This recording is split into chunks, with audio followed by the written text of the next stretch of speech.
오늘 시편 75편 말씀을 통해서 말씀을 깨닫는 지혜와 응답받는 기도의 은총이 우리가 넘치게 될 줄로 믿습니다. 시편 75편의 표제어는 아삽의 시 인도자를 따라 알다스엣에 맞춘 노래라고 되어 있습니다. 알다스엣이 뭐였는지 기억나세요? 알다스엣이란 말은 멸망시키지 마소서라고 하는 말이라고 했습니다. Do not destroy. 멸망시키지 마소서. 여기에는 두 가지 감정이 들어있어요. 하나는 지금 다급한 거예요. 멸망당할 정도로 다급한 거예요. 알다스엣으로 기도할 정도면 지금 멸망을 앞두고 있는, 즉 나라가 망할 것 같은, 대적이 승리하고 우리는 끝내 망할 것 같은 위기에 처해 있는 겁니다. 그런데 또 하나는 뭐가 있죠? 또 하나는 소망이 들어있는 거예요. 왜냐하면 멸망시키지 마소서라고 하는 것은 하나님께서 결정하시면, 하나님께서 막아주시면 멸망당하지 않을 것입니다 라고 하는 하나님을 의지하는 마음이 들어있는 거죠. 그러니까 이 알다셋이란 말 속에 들어있는 두 가지의 감정, 멸망당할 것 같은 위기, 그러나 그 속에서도 하나님을 바라보는 용기, 이 두 가지가 지금 알다셋이라는 기도에 들어있는 거예요. 그러니까 우리가 시편을 통해 기도할 때 기억해야 될 것은 상황이 좋지 않다는 거죠. 상황은 좋지 않지만 그러나 그 안 좋은 상황 가운데에서 하나님을 바라보는 용기가 있는 거예요. 하나님을 바라보는 소망이 꺾이지 않은 겁니다. 그래서 오늘 이 75편을 우리가 볼 때에는 어떻게 읽어야 되는가? 아주 절박한 마음으로, 아주 다급한 마음으로, 그리고 아주 간절한 마음으로 읽어야 됩니다. 그러나 그런 가운데서도 하나님을 향한 굳건한 소망을 가지고 읽어야 되는 시편이 바로 시편 75편인 것이죠. 1절부터 봅니다. 하나님이여 우리가 주께 감사하고 감사함은 주의 이름이 가까움이라. 사람들이 주의 기이한 일들을 전파하리이다. 이렇게 시작을 해요. 여러분, 알다셋이라고 하는 말 속에 들어있는 조급함, 다급함, 정말 금방이라도 멸망할 것 같은 지금의 그런 상황과 1절은 잘 어울리지 않지 않습니까? 어떻게 시작해야 됩니까? 알다셋이라면 하나님이여 우리가 죽게 되었습니다. 이렇게 시작해야 되는 거 아닙니까? 하나님 당장 우리를 도와주시지 않으면 저희는 망합니다. 주여 어서 오소서, 뭐 이렇게 시작해야 되는 거 아니에요? 그런데 어떻게 시작하냐면 하나님이여 우리가 주께 감사하고 감사함은, 이렇게 시작해요. 이게 이 정서가 뭘까요? 당장 죽게 생겼는데 감사한대요. 이게 뭘까요? 여러분, 이게 능력이에요. 이게 믿음이에요. 믿음이란 뭐냐? 믿음이란 당장 죽을 것 같은, 당장 멸망할 것 같은 상황에서 그 멸망할 것 같은 상황을 보는 것이 아니라 그것을 뛰어넘는 무엇인가를 보는 거예요. 그게 뭐예요? 바로 주의 이름이 가까움이라, 이거예요. 노란색 드시고 주의 이름에 표시해 보세요. 주의 이름. 이러한 당장 나라가 망하고 내 몸의 건강이 상하고 당장 관계가 끊어지고 파괴되고 당장 끝날 것 같은 상황 속에서 우리가 주께 감사하고 감사할 수 있는 이유가 뭐냐? 이왕이면 주께 감사 두 번 나온 걸 또 한 번 쳐보세요. 노란색으로. 이게 가능합니까? 알다스엣이라는 상황에서 어떻게 주께 감사하고 감사해요? 그런데 여러분, 어떠한 상황에서도 감사할 수 있는 이유가 있어요. 그것이 바로 주의 이름이 가깝기 때문이에요. 주의 이름이 가깝다는 말이 뭡니까? 지금 여기서 주의 이름, 어느 주를 부르고 있어요? 1절에 하나님이여로 시작하고 있죠. 하나님이여. 하나님이 누군데요? 전능하신 하나님 엘로힘입니다. 엘로힘. 전능하신 하나님, 엘샤다이 하나님, 능력이 많으신 하나님, 구원하시는 하나님의 능력이 출중하신 분, 그 엘로힘인 하나님의 이름이 가깝다는 거예요. 그건 뭔가요? 하나님이 그 이름에 걸맞는 하나님이심을 우리에게 보여주실 준비를 하고 계시다는 거예요. 하나님의 이름이 증명될 시간이 가까워오고 있습니다 라고 하는 고백인 거예요. 여러분, 이게 지금 이 상황을 우리가 조금 더 냉철하게 봐야 되는데, 상황은 지금 매우 좋지 않아요. 상황은 지금 당장 수술을 받아야 되는데 전혀 예후가 좋지 않은 상황, 수술을 해봤자인 상황, 시험을 치르는데 이 시험에 도저히 합격할 수 없는 상황. 이걸 준비해봐야 시간 낭비, 돈 낭비, 원서 낭비, 이건 뭐 마음 낭비, 뭐든지 해도 안 될 것 같은 상황이에요. 마음을 닫아버린 사람 앞에서 그 마음이 도저히 내게로 지금 열릴 것 같지 않은 상황이에요. 시간만 낭비하고 기도만 낭비할 것 같은 그 상황, 우리의 모든 것이 다 막혀버린 것 같은 상황에서 지금 기도하는 건데 그 기도는 감사라는 거예요. 앞뒤가 맞지 않아요. 막혀있는데 무슨 감사예요? 안 될 텐데 무슨 감사예요? 불가능한데 무슨 감사예요? 그런데 그 상황에서 감사하고 감사함은 연속으로 감사해요. 계속해서 감사해요. 왜요? 주의 이름은 엘로힘, 전능자는 분명히 그 이름을 우리에게 증명하여 보여주실 하나님이시기 때문입니다. 주의 이름이 멀지 않아요. 주의 이름이 가깝다는 거죠. 우리가 고난을 당하면, 문제를 만나면 하나님이라는 이름은 너무 먼 것 같아요. 엘로힘, 전능자, 너무 멀어 보여요. 그런데 그 다급한 상황 가운데 오늘 아삽이라는 이 시편 기자는 고백하는 거예요. 아닙니다. 멀지 않습니다. 하나님이라는 그 전능하신 이름은 매우 가까이에 있습니다. 라는 거예요. 주의 이름이 가까움이라. 그 주의 이름을 다시 반복해서 표현하는데 뭐라고 하는가? 주의 기이한 일들이라고 표현합니다. 표시해 보세요. 주의 기이한 일들. 즉 주의 이름이 곧 뭘 말하냐? 주의 기이한 일들을 말하는 거예요. 주의 기이한 일들이라는 말은 또 무엇입니까? 놀라운 일들이죠. 우리가 볼 때는 불가능한 일들이죠. 막혀있는 일들이죠. 안 될 것 같은 일들이죠. 그런데 그 주의 기이한 일들을 전파한다는 건 뭐예요? 해내신 거예요. 하나님이. 하나님의 그 기이한 일들을 이루셨단 말이에요. 그것을 보고 사람들이 와! 하나님이 하셨다라고 주의 기이한 일들을 전파할 거라는 거예요. 근데 여러분, 순서가 뭐가 먼저입니까? 주의 기이한 일들이 먼저입니까? 주의 이름이 먼저입니까? 뭐가 먼저예요? 중요한 거라 지금 정리하는 거예요. 뭐가 먼저예요? 주의 이름이 먼저예요. 우리는 주의 기이한 일들이 나타날 때까지 주의 이름을 의지하지 않아요. 뭔가를 해줘야 하나님이지 라고 말해요. 뭔가 하나님이 뭘 해줘야 감사할 거 아닙니까? 아니 하나님 어디 계신지 보여주시고 좀 하나님이 좀 뭔가 이렇게 딱딱딱딱 해주시면 아니 누가 감사 안 하겠어요? 감사하죠? 라고 우리 말해요. 그런데 하나님 말씀은 아무리 읽어도 반대예요. 감사가 먼저고 주의 이름이 먼저예요. 주의 이름이 가까운 것이 먼저고 그때 하나님의 주의 기이한 일들이 벌어지더라는 것이죠. 근데 우리는 주의 기이한 일들을 보기 전까지 하나님의 이름이 너무 먼 것 같고 감사는 말도 안 되는 것 같고 그러니까 우리 삶 가운데 감사가 없는 거예요. 그런데 여러분, 은혜를 경험한 사람의 특징이 뭔지 아십니까? 구원의 은혜를 받은 사람, 십자가의 은혜를 경험한 사람의 특징은 내 삶의 모든 것이 은혜로 보인다는 사실이에요. 그래서 십자가를 통과한 사람의 특징은 내 삶 가운데 그렇게 절망적이고 막막하고 아무것도 없어 보이는데 계속 감사가 나오는 거예요. 왜? 내가 구원받았는데? 내 붉은 죄가 눈과 같이 휘어졌는데요. 그때부터는 살아가는 매일매일의 순간순간이 감사한 거예요. 그래서 감사가 끊이지 않는 사람, 그 사람은 그 주의 이름, 거룩하신 이름이 너무나 가깝고 주의 이름을 가깝게 느끼는 사람에게 주위의 기이한 일들이 일어나더라는 것이죠. 순서가 그렇게 됩니다. 감사, 주의 이름이 가깝고 그 다음에 주의 기이한 일들이 벌어지고 이렇게 되는 거예요. 자, 그러면 주의 기이한 일들의 내용이 뭐냐? 2절이 그것을 이렇게 표현해주고 있습니다. 주의 말씀이라는 거예요. 주의 말씀. 자, 그러니까 여러분 연결하면 되겠죠? 주께 감사, 감사.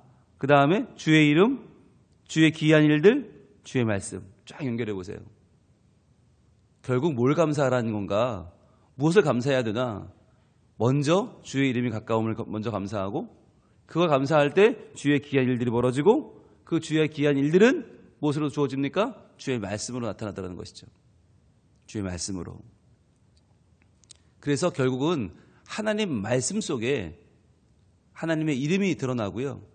하나님의 말씀에서 드러나는 여호와의 이름, 하나님의 거룩하신 이름이 우리에게 기이한 일들을 가져오는 거예요. 그래서 말씀이 소중한 거예요. 그래서 우리가 말씀을 읽을 때 하나님의 이름을 바르게 알아야 되고 하나님의 이름을 붙잡아야 되고 그 이름이 우리 생에 행하실 일들을 바라봐야 되는 겁니다. 자, 그러면 주의 말씀이 뭐라고 하시나? 2절, 주의 말씀이 내가 정한 기약이 이르면 내가 바르게 심판하리니. 자, 심판에 표시해 보세요. 동그라미 해보세요. 심판. 바로 이게 주의 기이한 일들의 내용입니다. 주의 기이한 일들. 이 기이한 일들이 두 가지인데 하나는 원수에게는 심판이고요. 우리에게는 구원이에요. 근데 이게 기이하다는 거예요. 왜 기이할까요? 세상에서 보면, 우리 눈으로 보면, 객관적으로 판단하면 승패를 예측하기가 너무나 쉬워요. 원수는 강하고 우린 약해요. 원수는 누가 봐도 이길 것 같고 우린 누가 봐도 질 것 같아요. 어려워 보이는 상황이에요. 그러니까 알다스에시죠. 멸망당할 것 같은 그런 상황 가운데에서 하나님이 기이한 일을 행하시는데 그게 뭐예요? 바로 강해 보이는 원수는 망하고 약해 보이는 우리는 구원을 받는다는 거예요. 그때 우리가 뭘 고백해요? 주의 이름을 고백하는 거죠. 주의 기이한 일들임을 고백하는 것입니다. 세상은 말합니다. 실력대로 된다. 세상은 말해요. 스펙대로 된다. 세상은 말해요. 백대로 줄대로 된다. 그런데 하나님은 그렇지 않다라고 말씀하시는 거예요. 그렇지 않다. 이 기이한 심판, 이 기이한 구원이 우리에게 일어났어요. 내 행위로 보면, 내가 지금까지 살아온 날들로 보면 나는 구원받을 수 없어요. 그런데 하나님이 구원해 주셨어요. 어떤 사람은 보면 너무너무 멀쩡해 보이고 나보다 훨씬 나아 보여요. 그런데 그 사람은 하나님이 구원해 주지 않으세요. 뭐가 차이냐? 주의 이름이에요. 과연 주의 이름을 붙잡고 그 주의 이름이 가까움을 인정하고 감사하는 마음으로 주의 기이한 일들이 우리에게 벌어지는 것을 전파하는 사람인가? 그래서 주의 말씀을 신뢰하고 붙잡는 사람인가? 하나님께 소망을 두는 사람인가? 주께 피하는 사람인가? 하나님 그걸 보신다는 거예요. 그러면 의인이라고 하나님이 인정해 주시고 그렇지 않으면 악인이라는 거예요. 하나님이 어디 있냐? 내 힘으로 사는 거지. 그러면서 발버둥 치면서 어떻게든 내가 살아보려고 하는 사람, 하나님 앞에 무릎 꿇지 않는 자들은 악인이고, 내 연약함을 고백하면서 내 한계를 인정하면서 무릎 꿇고 나와 하나님 아니면 전 살 수 없습니다 라고 의탁하는 자에게, 주께 피하는 자에게 하나님은 의인이라고 하는 칭호를 주시겠다는 거예요. 그게 칭의예요. 의롭다고 불러주겠다. 우리가 의로워지는 게 아니에요. 우리 상황이 변하는 게 아니에요. 하나님이 보시는 시각이 바뀌는 거예요. 내가 원수 되었을 때에, 연약할 때에 똑같이 상황은 변하지 않았는데 그때 예수님이 오셨어요. 예수님 날 위해 죽으시고 그 주님이 내게 구원의 은혜를 주신 이후로 우리는 바뀌었어요. 의인이라고 하나님이 보아주신다는 것입니다. 이 새벽에 우리가 나왔습니다. 왜 나왔습니까? 주께 피하기 위해 나왔어요. 우리 지금 상황이 좋은 사람 아무도 없어요. 다 좋지 않아요. 그런데 그 좋지 않은 상황을 내가 어떻게든 이겨보려고 하지 않고 하나님 앞에 나와서 하나님 도와주세요 라고 주께 의탁하는 그 마음이 믿음이고요.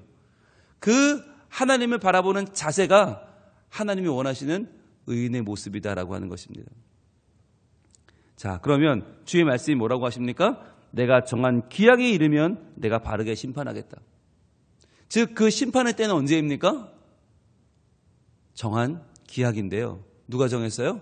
내가. 하나님이 정하신 기약이 있어요. 즉 우리가 뭔가를 원하고 막 뭔가를 구한다고 해서 되는 것이 아니라 하나님의 때가 있다. 그러니까 우리가 뭘 구해야 되는 것입니까? 하나님의 때를 구해야 되는 것입니다. 내가 급하고 내 상황이 지금 코앞이 닥쳤고 지금 나는 죽을 지경이에요. 그러니까 알다스의 기도를 하죠. 그런데 그 알다스의 기도의 중심은 무엇이에요? 하나님이 정하신 기약이 되는 것이에요. 하나님의 때가 이루어지는 것이에요. 여러분, 때가 차면 어떻게 돼요? 예수님이 선포하셨잖아요. 때가 찼고 하나님 나라가 가까웠으니 회개하고 하나님을 믿으라고 예수님이 선포하셨죠. 그러니까 때가 차야 돼요. 먼저 하나님의 때가 차야 돼요. 하나님이 정하신 기약이 돼야 돼요. 그러면 그때부터 하나님의 나라가 밀려 들어오는 것입니다. 우리에게. 그러니까 우리가 기도해야 될 것은 하나님 지금입니다. 하나님 바로 속히 당장. 그 마음 이해하죠. 그런데 우리가 정말 구해야 될 것은 내가 바라볼 때 좋은 시간보다 더 확실한 하나님의 시간을 구하는 거예요.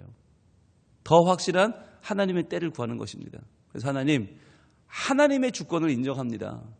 하나님, 방법도 하나님의 것이요, 때도 하나님의 것이요, 일하시는 시작과 결론이 하나님의 것인 줄로 믿습니다. 라고 고백하는 기도가 정말 믿음의 기도인 거예요. 당장 급하죠. 당장 죽겠죠. 그러나 당장이라고 하는 건 우리의 때고요.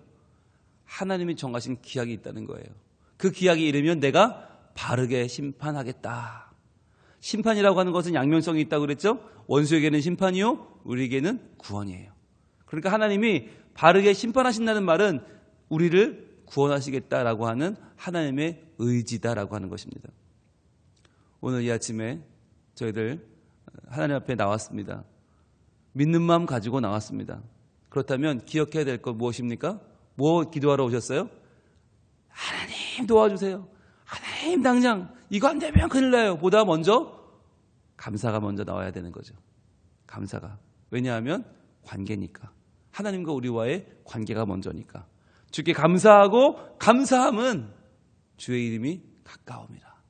그 이름, 놀라운 엘로힘, 놀라운 그 능력의 이름이 가까움을 먼저 기억하시고, 그리고 그 이름을 찬양할 때 주의 기이한 일들이 주의 말씀대로 바르게 심판하시는 하나님의 역사가 하나님의 기약한 때에, 하나님이 정한 기약에 일어날 것을 믿고 오늘 이 시간 기도한다면 하나님 반드시 우리 기도 가운데 계셔서 하나님이 바르게 심판하는 것이 어떤 것인지, 하나님을 바르게 구원하는 것, 하나님이 우리를 구원해 주시는 그 바른 구원이 어떤 것인지 오늘 우리에게 보여주시고 하나님의 살아계심을 다시 한번 확인시켜 주셔서 우리가 다시 한번 그 말씀을 붙잡고 하나님을 바라볼 수 있도록 하나님 인도해 주실 것입니다.